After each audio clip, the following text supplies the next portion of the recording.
Hello everybody, good morning and welcome to the United Stand. I'm Mark Goldbridge and this is your latest Manchester United transfer news this Friday morning as we discuss what's going on with Manchester United. There's no doubt it's been a big week. Certainly Bruno staying and Mbeumo concrete talks, obviously. Gyokeres coming into the equation, and we're going to end it with Amorim's insistence that this clear out starts and happens ASAP, because what's going to underline what we can do is that old fearful three words: sell to buy. So we've got some information coming in this morning from numerous outlets around that, a little bit coming in ourselves as well. We'll be talking Onana, Rasmus, Garnacho, Mainoo, and a couple of others as well that you might not be expecting that could be moved on. For the first time in a long time, and we've got to remember that this is a first summer transfer window for Ruben Amorim, and when you think about that, it evokes memories of Jose's first season. Remember when we got Pogba, Ollie's first season when he spent £80 million on Harry Maguire, Ten Hag's first season when he spent £80 million on Anthony. We should be getting that type of a summer transfer window out of Amorim, but what we should also be getting is a clear out. A clear out that's been well overdue at this football club, and the Bruno conversation is gone. We've left our opinions there. He stays, we move.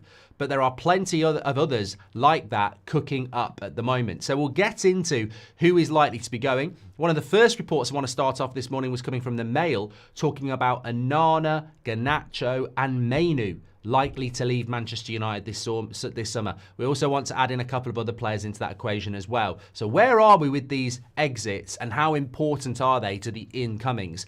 And Mbeumo this morning, as we look at it, lots and lots of people reporting this last night.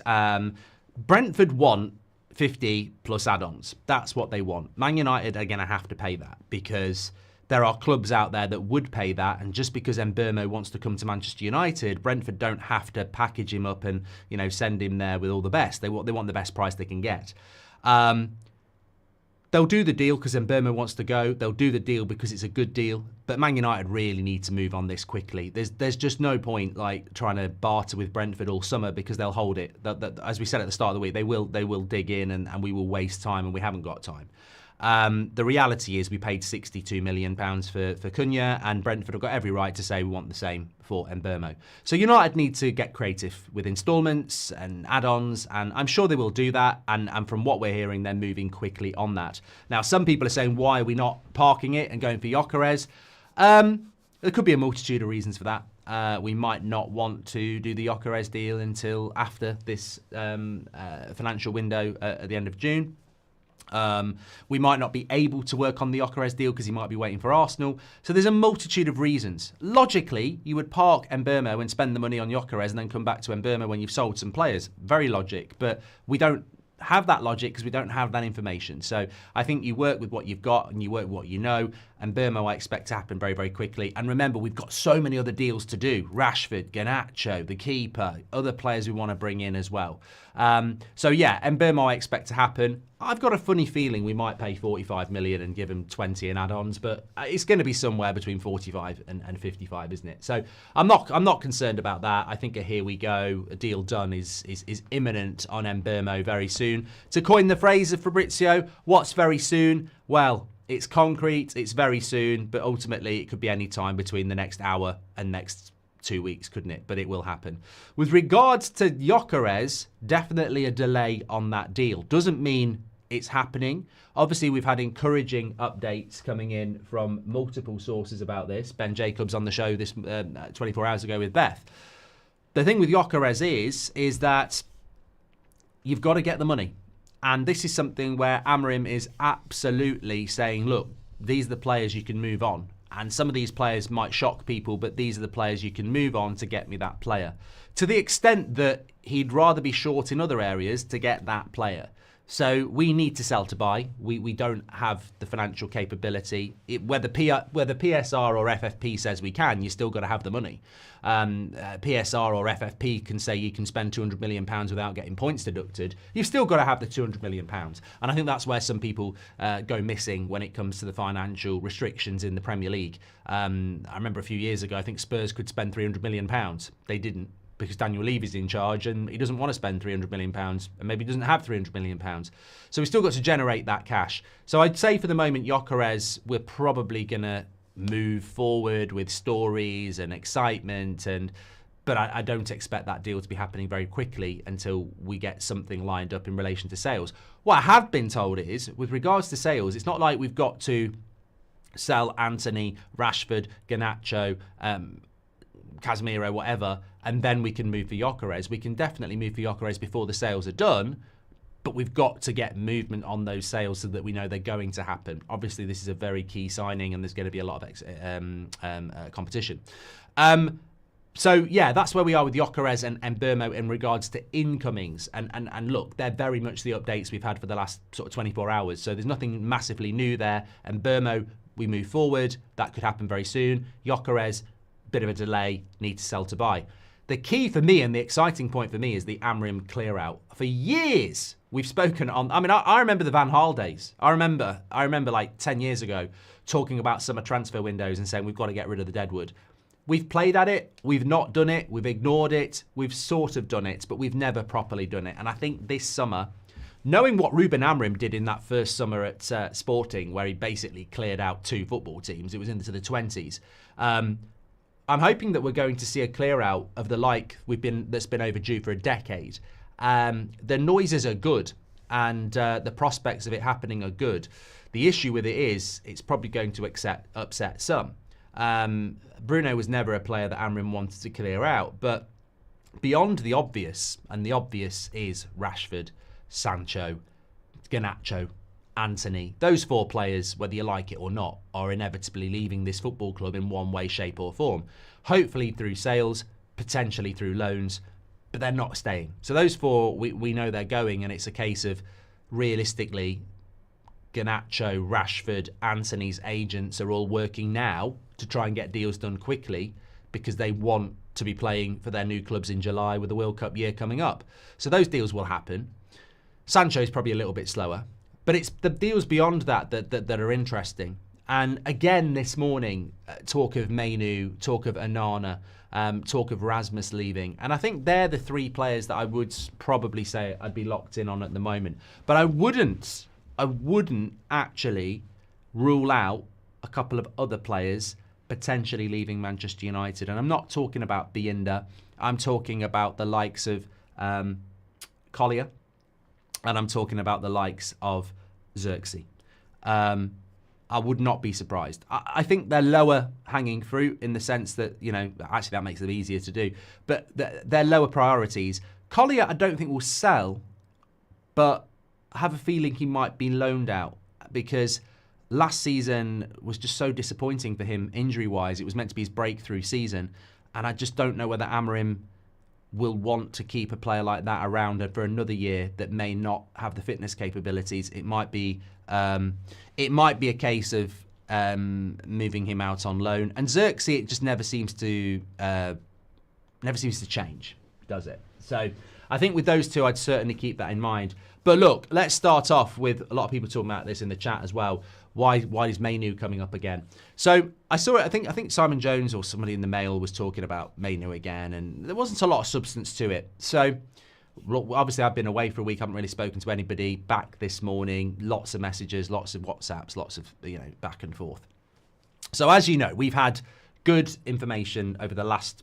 Sporadically good information over the last few months. The Onana story in the international break, the Delap story, before, April, I think it was.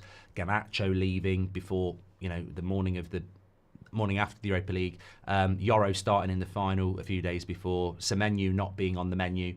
So what we've been told this morning in relation to Mainu is that Casemiro wants a midfielder at Manchester United this summer.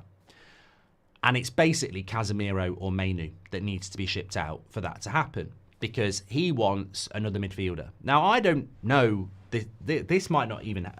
Look. Let me tell you the story and then I'll give you my opinion. So, Casemiro or Mainu needs to go to generate the space and funds for another midfielder to come in. Obviously, Eriksen's gone, but he wasn't really seen as an option anyway because he wasn't playing and there's a bit of wage there and it's a bit like Lindelof. But when you look at the midfield roster as it is at the moment, you've got Bruno, you've got Agate, you've got Mount, you've got Casemiro, you've got Mainu, and you've got Collier. You've got 6 players there. And you do have prospects. You know, people talk a lot about Kone. He probably will go on loan. But Amorim, none of those players are Amorim signings. And a lot of people are sort of looking at it and going, we just keep Casemiro and Mainu, we don't need a midfielder. This is a really important position in any football team, let alone Amorim's team. This is the engine room. So the only player he's brought into this team is Dorgu. And Amorim wants to bring in, obviously we'll talk about the goalkeeper in a minute, but Amorim wants to bring in players in his mould and take responsibility for his rebuild. And to do that, he wants key players in key positions that are his players. And the midfield will be untouched if he doesn't bring in a midfielder. Now, who that midfielder is likely to be, I mean, I get the feeling that if this goes to plan, and this is just a prediction, I get the feeling that if we do move on a midfielder, then we will end up in a situation very similar to that of last season, whereby at the start of June, we had no idea we were going to end up signing Agate, De Ligt, Mazraoui, Yoro Xerxes. They weren't really players that we were looking at yet. Maybe Xerxes and Yoro a little bit, but they were, you know, there were players that we weren't even talking about. So maybe there's a midfielder we don't even know about at the moment. But Amorim definitely wants a midfielder. To do that, you need to move a midfielder on. Now, as I've mentioned, Collier might be going out on loan. Keep an eye on that. I don't think we'd sell Collier because I don't think there's any value there. But I think Collier's 22 this year, by the way. So he can't just be hanging around in the background picking up injuries. So that makes sense. But to bring a midfielder in, you've got to generate funds. Casemiro generates a space and generates a lot of money in wages. Mainu generates pure profit.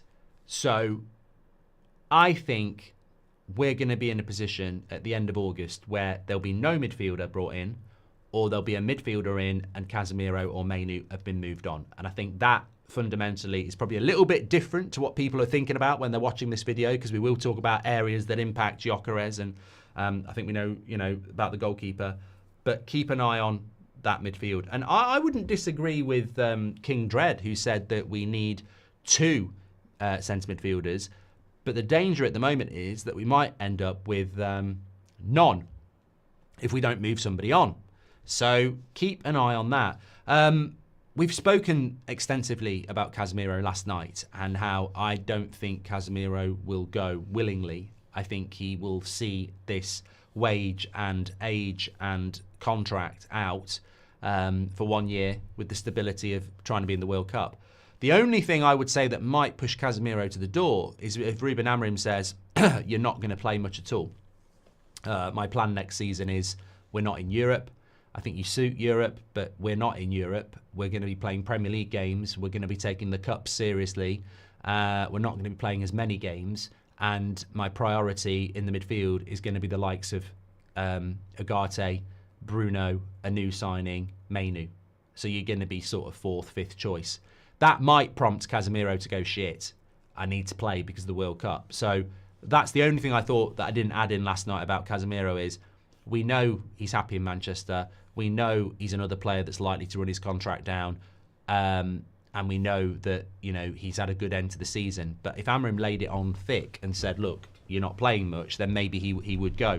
The second option is you keep Casemiro as, a reliable backup for a year, a reliable fill-in for a year. A reliable, starter here and there for a year, and you move Mainu on for pure profit, and you say to Mainu, look, there isn't actually a starting place for you, so you might want to look elsewhere. So I think in the midfield, just to start off with something a little bit new, Amorim does want a midfielder. I don't know who that midfielder is, by the way, as we've been saying for a long time. I think somebody like Wharton, Edison, Hulmland would be the 3 he would love. Very different players, by the way, but they would be the 3 he would love. Edison likely to go to Saudi now that Bruno's staying here. Wharton, ungettable, I think, this summer. And Hulmland at Sporting would be very expensive. So where could we go? Douglas Luiz is a good shout, Lee. I still think Douglas Luiz would be an upgrade on Casemiro. But we'll have to wait and see. But we've got to move one of those Casemiros or Mainus on. In fact, let's just before we move on to the Gyokeres stuff and generation of funds there, let's just run an either or. Who would you move on? Casemiro or Mainu? There we go. My nose is running a little bit this morning. I haven't had hay fever for ages. Go to New York, come back, taxi back, nose starts running, everything's going off. Explain that one. Because I'm actually still taking the anti-hay fever tablets and everything, and I come back from New York and everything just kicks off. Do you think we will get a sporting player besides Gyokeres, says Tech? I still think it's a possibility. I still think Anacho is a possibility. But I'll come back to the centre-back in a moment. I want to catch up on some of your comments, and I do want to talk about where the money's going to come from for Gyokeres. Can we please all wish our lovely mod, Gems, a happy birthday? Have a fantastic day, says Sally Devil Red. Yeah, Gems, a legend in the chat. Make sure we get some happy birthdays in there if you're watching live.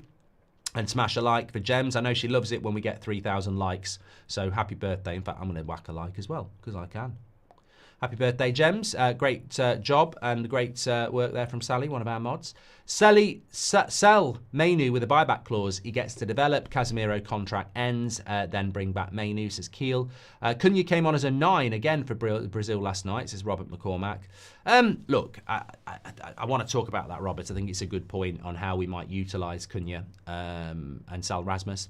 If we can sell Collier, do it. 22 years old and looks like an injury-prone player who's still a prospect, says Nigel.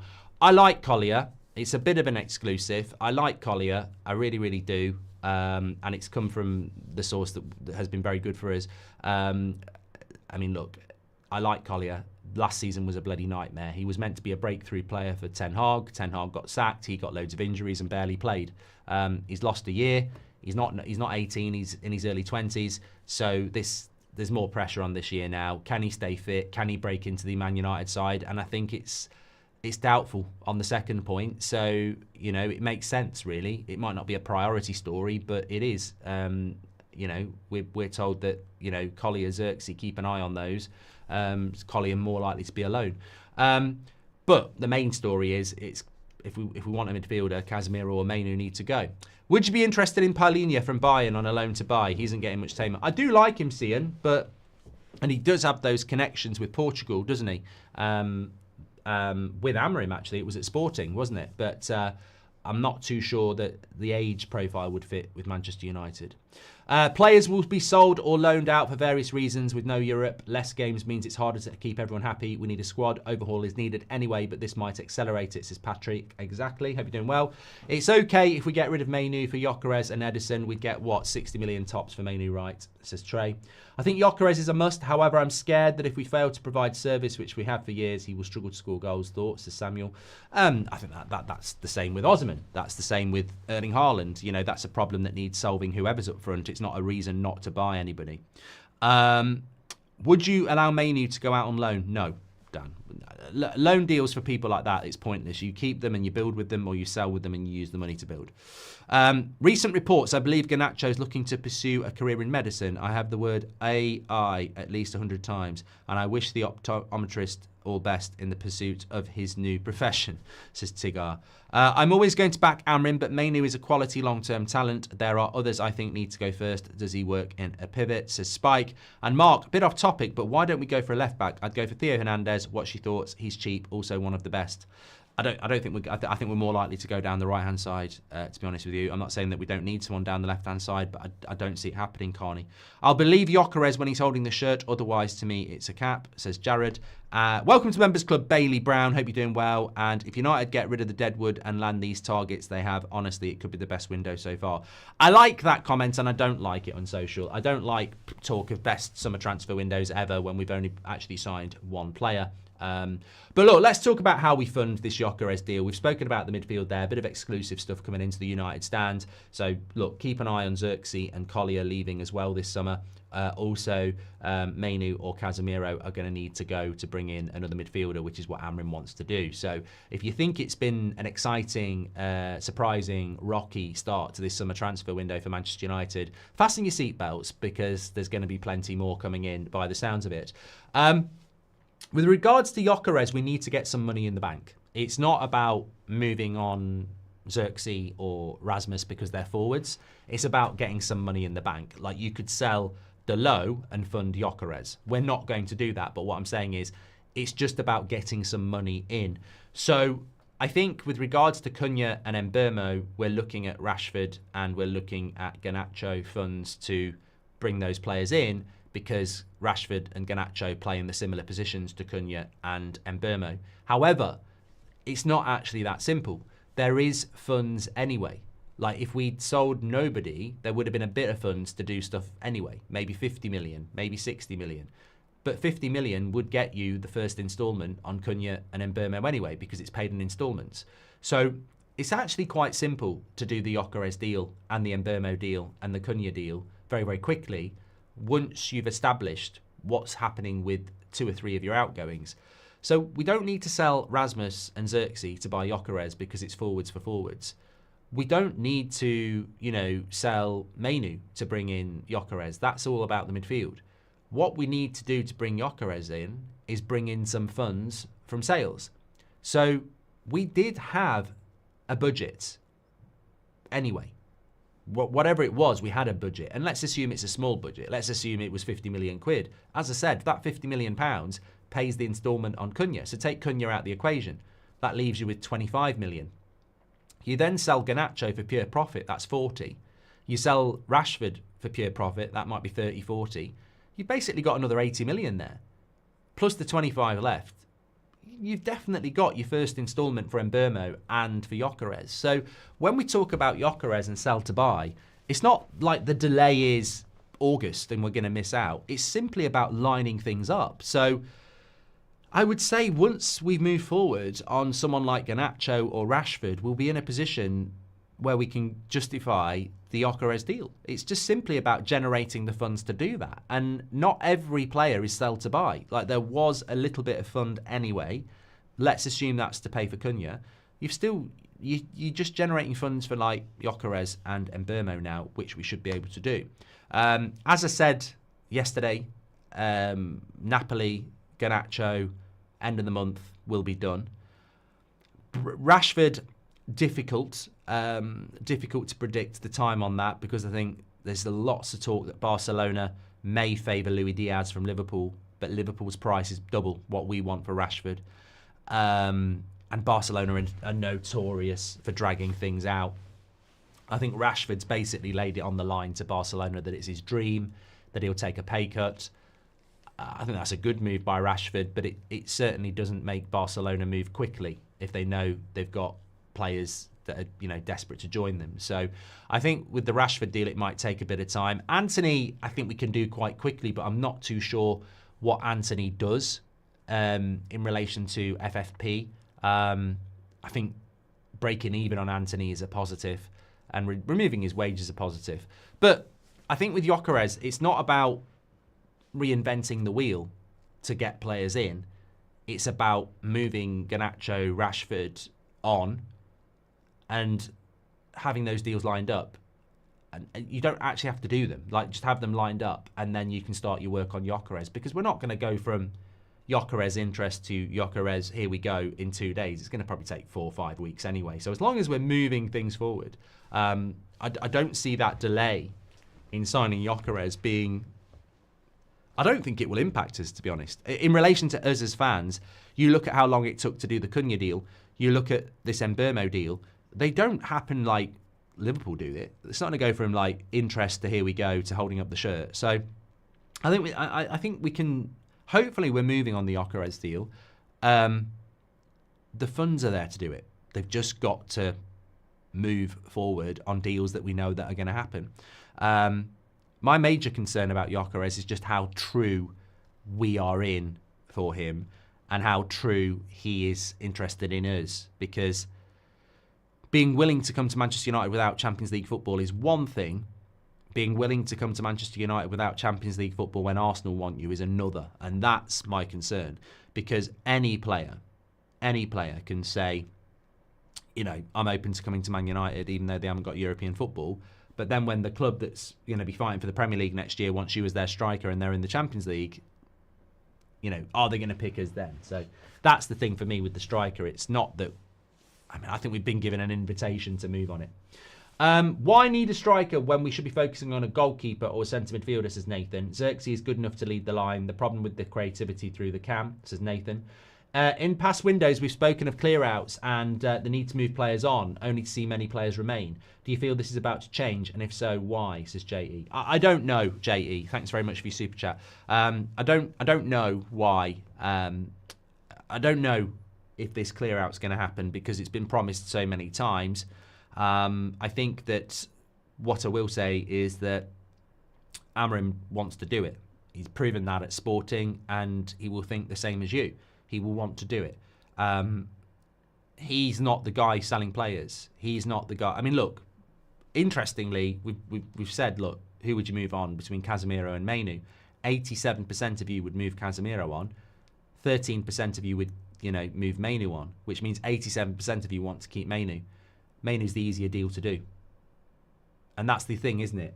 You know, ultimately, Man United might say to Amorim, we can move Mainu on, even though Casemiro is the better one to move on, but they can't move him on. So that's my concern as well, is that we're in the hands of the club here.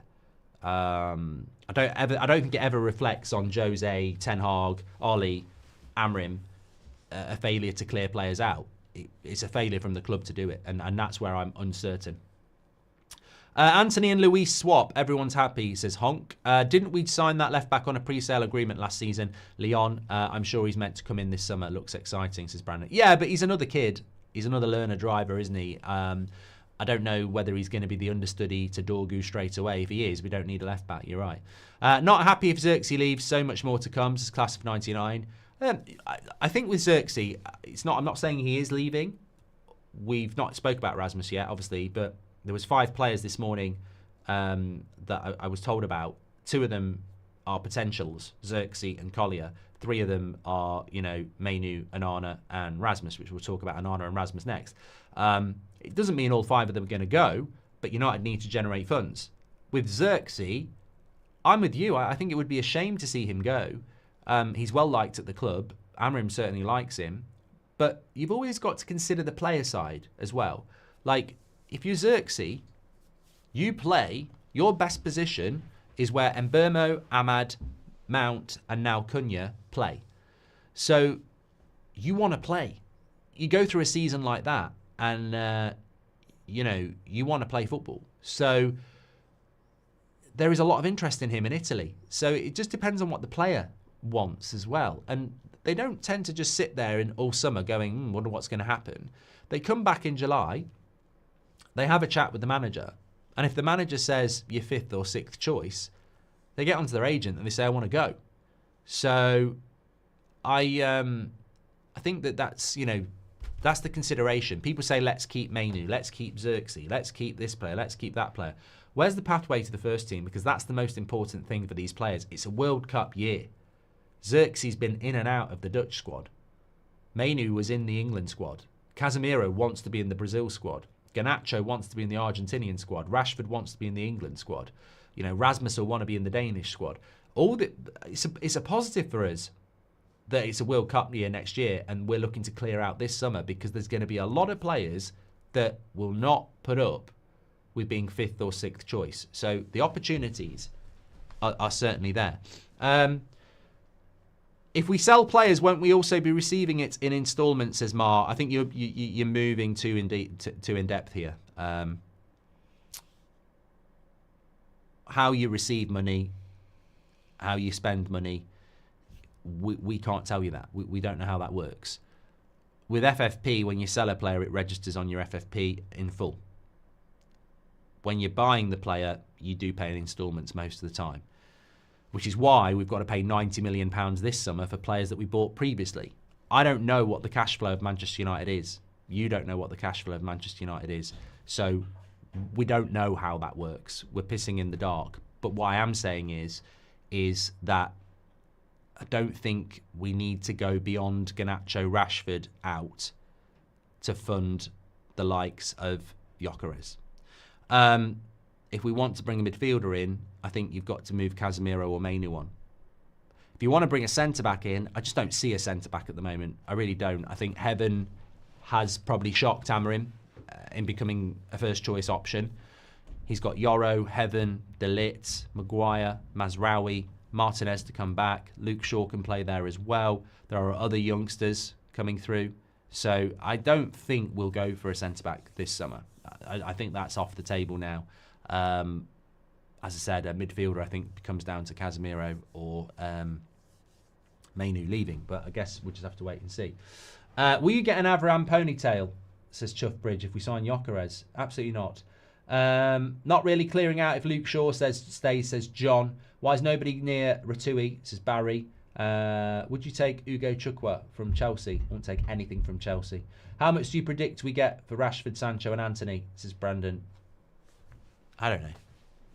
I think Sancho will run his contract down and go on loan this year. Anthony, 30 million. Rashford, maybe 30 as well. What happened to your voice? I'm a bit croaky because I've got some sort of allergy reaction coming back from New York. It's doing my head in. Ben says, hear me out. We should turn Xerxes into one centre midfielders. A 6'4" powerhouse. Very technical. I'm not hearing you out, Ben. I think that's a terrible take. So Xerxes is a centre midfielder? God, no. Chuffbridge says, if we can't move a midfielder on, I'd look at Polinia on loan, Premier League proven, says Chuffbridge. And also, is it ridiculous to ask a young player to adapt their game, says Josh? No, not really. Surely that's what it's all about, being a younger player. There was something in here I wanted to go back to. In relation to Luke Shaw, I'm with you. I'm with you, brother. I can do it. I sounded like Hulk Hogan. I'm with you, brother. When the Hulkamaniacs. That was rubbish. I think that Luke Shaw should be moved on. You know, there's people that are going to leave this football club for different reasons. You know, if Mainu went, if Garnacho goes, if Rashford goes, they're all more valuable to us than Luke Shaw. But we can't move Luke Shaw on. Fluke Shaw, says Abanish. Luke Shaw will do what Luke Shaw does. He will hide in the background. He will do an interview on the tour. The British media will say nothing about him because they always protect him and Mount and any other British player. But if he was French, they'd be all over it. All over it. So I've got nothing more to say about Luke Shaw. He is never going to be fit. He is never going to be reliable. He got himself back fit for this final and got injured straight away afterwards. He's a complete and utter waste of money. He's barely played for 2 years. And any competent football club like Barcelona would pay him off and move him on. Because it's just a waste of time. United will keep him around for the next 3 years and talk about what a great influence he is on the dressing room. Basically, 200 grand a week for a cheerleader. He is to Manchester United what Jordan Henderson is to Tuchel. And some people say that's going to be really harsh. But we're being really harsh in who we move on this summer. And I just think, you know, when people are being sacked all over the place, keeping somebody on 200 grand a week for the next 3 years just seems a complete and utter waste of time. Look, I don't know the guy. He hasn't leaked me the team. He never has. I don't know the guy. And maybe he's a knobhead. And maybe he's a nice guy. And it doesn't really matter. It really doesn't matter, because if he was listening to this and taking it personally, you're not listening, are you? We're talking about a football club that's on its arse, that needs to clear out, reset and build again. And you've been at this football club for years, mate. And at times, you've looked like one of the best left-backs in the world. And at times, you've been just lying on a bed for 2 years doing nothing. And in ruthless times, you need to rebuild. And Luke Shaw needs moving on. He's getting older, he's more injury-prone, and we pay a lot of money for him. He should be kicked out the door. And if he's got a problem with that, it's not personal, mate. I don't know you. Don't know what you like. That's got nothing to do with it. You're a Manchester United footballer on 200 grand a week who's never available. And when you are available, you don't even play that well anymore. What's wrong with saying he should be moved on? you know, plenty of people have lost their jobs over the last 12 months who probably can do a better job than him for the club. And they're not even players. So, yeah, he should be moved on, but he won't be moved on. And the media won't talk about it because of the passport. If Luke Shaw could get himself fit and play like he did 2 years ago, he would be a massive asset. But, come on. I mean, what fairy dust are we drinking here? Would you take Dan James back? Yeah, we're not going to start descending into stupidity carping in Australia. If United does decide to tell Manu, I hope they manage a deal with Dortmund for Enmika. Very much a believer type player, says Korshik. Amorim, Shaw and Mount out, says Munradin. Xerxes centre forward ahead of Mbeumo and Cunha may work nicely, says Marcus. And if Amorim want Gyokeres, then we should back him, says Vernon. We seem to keep these players who fail, says Keel. Is the rumours on Sancho swap with Kudos anything? No, Canal. Heard nothing about that. Selling Manu would be a crime, says 1 Inch Wonder. What is your priority position this summer, says Nathan? Striker. Can't wait for Pep to Grealish Cherky, says Nicholas. No morning, Mark. Happy Eid to everybody, and would sell Casemiro. No future with him, says Mohammed. Thank you very much. Happy Eid to everybody. So David Beckham very soon. Long overdue, Nicholas. Long overdue. Why need a striker when we should be focusing on goalkeeper or centre midfield? Xerxes good enough to lead the line, says Nathan. The problem is that, oh my God, it's all about opinion, Nathan. It's all about opinion. But if you think Xerxes is good enough to be our striker this season, then we're in big trouble. Because he's not a striker. Shaw was never the best left-back in Europe. That's just poor take on yet another English player, says Jared. Well, he was in my opinion, and it's my opinion, so you're not going to change it. If United does decide to sell Manu, I hope they manage a deal with Dortmund. Done that one. Okay, let me just talk to you about the striker situation anyway, because obviously we've spoken about Gyokeres and we've spoken about Xerxes. What is the situation with Rasmus? So it's been running around for quite a while, to be honest with you, and I think that a lot of this comes down to the decision of Amorim and the player. I think that Amorim has always been quite positive around the issues with Rasmus, and I think that there's always been a lot of interest from Italy from Rasmus. So I don't really know which way this is going to go. What I do know is we need two strikers. And it's interesting what Robert McCormack said about Cunha playing as a number 9 for Brazil, because if you had Gyokeres and he's your striker, and then you take Gyokeres off or he gets injured and you can play Cunha or Xerxes there, then maybe you don't need a second striker. But my potential issue with that is that I like for like. So if Gyokeres came in, and it's a big if, I know, but if Gyokeres came in and he gets injured, can you play the same way without a player that can do similar things to him? Xerxes is very different. Cunha's very different. So that's the only thing I would say is, do we want a striker that's similar-ish so that we can play similar football? So, look, I don't feel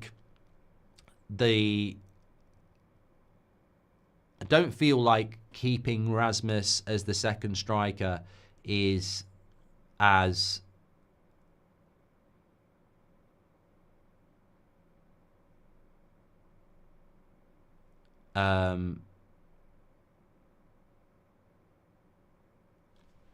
big as you might think. Sorry, I'm just reading a story here.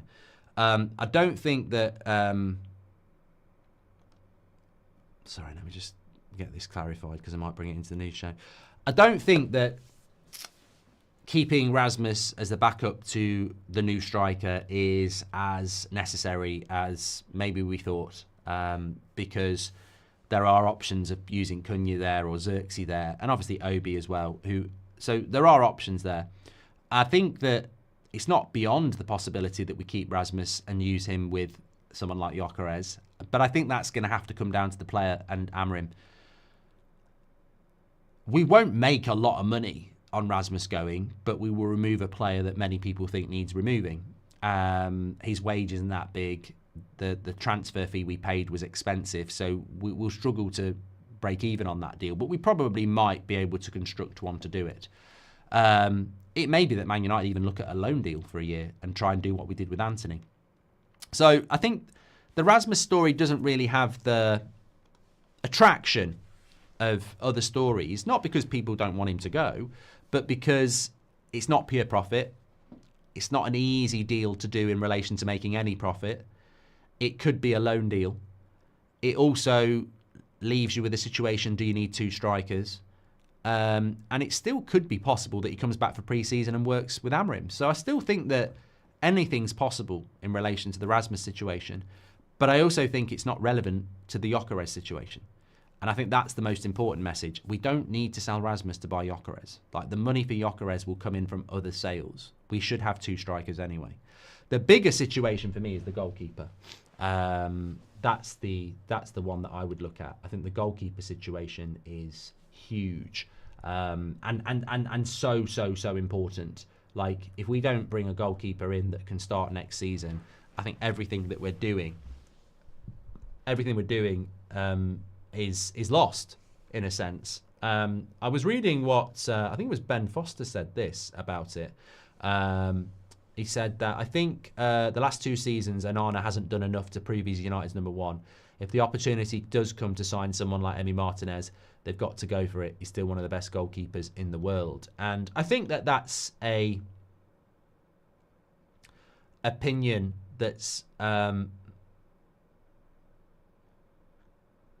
shared by most of you. We've been talking about it for a very long time. You know, Onana has had 2 years at this football club, and he's ultimately, can we say this? Yes, we can. Failed in a sense. So I think that I agree with Norms. We have to do something in the goalkeeper situation. Many of you see it as a priority position. I mean, it is a priority position. I think the striker position is more of a priority, but there's got to be a plan around the goalkeeper, because I think that, you know, you look at people like Chelsea, you look at us and Spurs at times last season, and all 3 clubs have a goalkeeping weakness that costs them goals. Now, I don't care who the goalkeeper is who comes in. Daft says Savic over Martinez. I think Martinez is a better goalkeeper than Savic, and I think that's very, very clear. Whether Martinez... I don't feel Emi Martinez will be the goalkeeper that Man United go for. I would say that. I just get the feeling it's a little bit too obvious. But then, sometimes this summer, you know, and Burmo felt a little bit obvious, and it happened. So maybe that will be the goalkeeper that we go for. But remember, he won't be able to play the first 3 games of the season. So who do you put in goal for the first 3 games of the season? And if they do well, it's a bit of a weird situation, that one, isn't it? So, I mean, I'd bring De Gea back, but, you know, that's me. But, yeah, I think the goalkeeper has to be resolved. Look, it's a known fact. We were talking about this in the international break, and it was well sourced that Amorim wants his own guy in goal. And if we are being serious, and I think that the belief and hope is that someone like Jason Wilcox will be serious as a technical director who's now a director of football who's played the game, I think Jason Wilcox will look at it and go, yeah, we need a goalkeeper. And he will understand how important a good goalkeeper is. Many of us understand how important a good goalkeeper is. We saw it a few years ago with David De Gea when the rest of the team was crap and he was just making us relevant. Hence, he won multiple Player of the Year awards. Onana has his defenders. Unfortunately, it's not the defenders in front of him. But, look, I've said this for a while. And funnily enough, I used to run it by people like Ben Foster and Watto when I was on the football fill-in 18 months ago. One of them, obviously, goalkeeper Ben Foster, and Watto was ex-Barnsley and was an England goalkeeping coach. And I would run things by them about Onana, and they never said I was wrong. I would say, why is it he always palms it into danger? Is that good goalkeeping? No, it's not.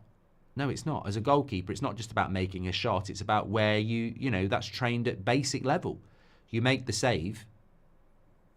Basically, what they said to me is, look, like when you're a young goalkeeper, it's about making the save. And then when you can make the save, the next step is making the save and moving your wrists to move it out of danger. And Arna's still a goalkeeper that makes the save. He makes the save. He doesn't do anything with it, which is why he palms it back into danger, because he just makes the save. Top goalkeepers make a save and move their wrists to make sure the ball goes somewhere else, or they hold on to it. It's like if I take a shot comes at me and I use a palm hand, it's going to go back into the penalty box. If I twist my hand a little bit, I'm angling it, isn't it? It's like that game you used to play with, the ball and bouncing around and the way you move it, the way you move it. And, and Arna doesn't do that. He's got bad wrist movement. He's not very good on the low shots. We saw that last season with it. Was it Cole Palmer at Old Trafford? Hardly any power. He can't get down. Because he's quite bulky. He can't get down on the low shots.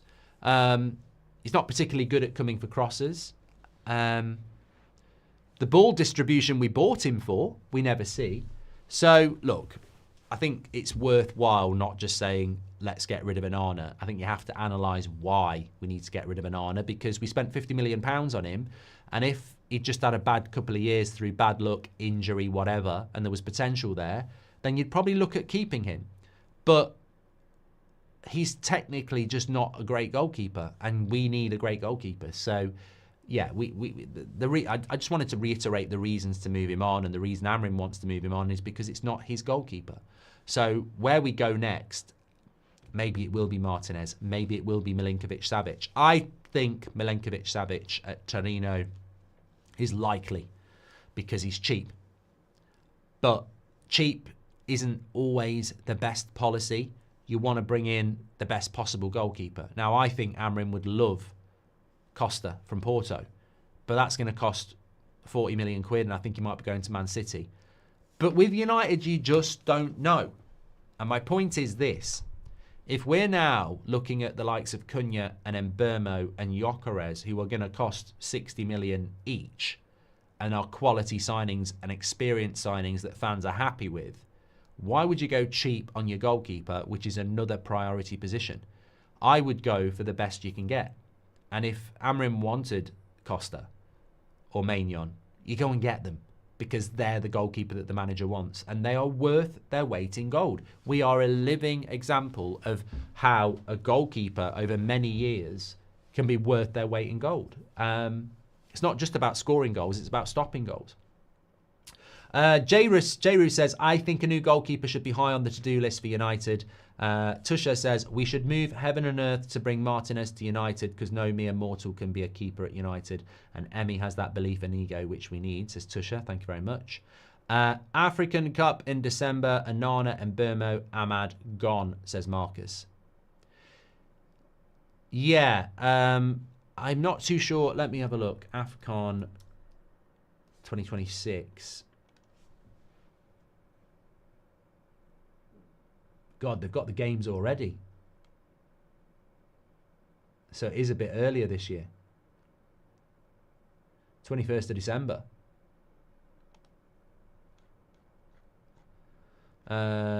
Final is on the 18th of Jan. So yeah, you're right. You're gonna miss. That's a lot. That's a bit annoying actually, because last year it was January, wasn't it? And there's less games. Mazraoui as well. There are less games. Okay. Anyway, I've got to go, but we'll come back and discuss that maybe at 2 o'clock. But we desperately need a goalkeeper. Thanks everybody for watching. Make sure you smash a like on the video, and I'll speak to you all later. I need to check that AFCON stuff out. That's interesting stuff. But great show this morning. Thanks for watching. I'll speak to you all later, and take care.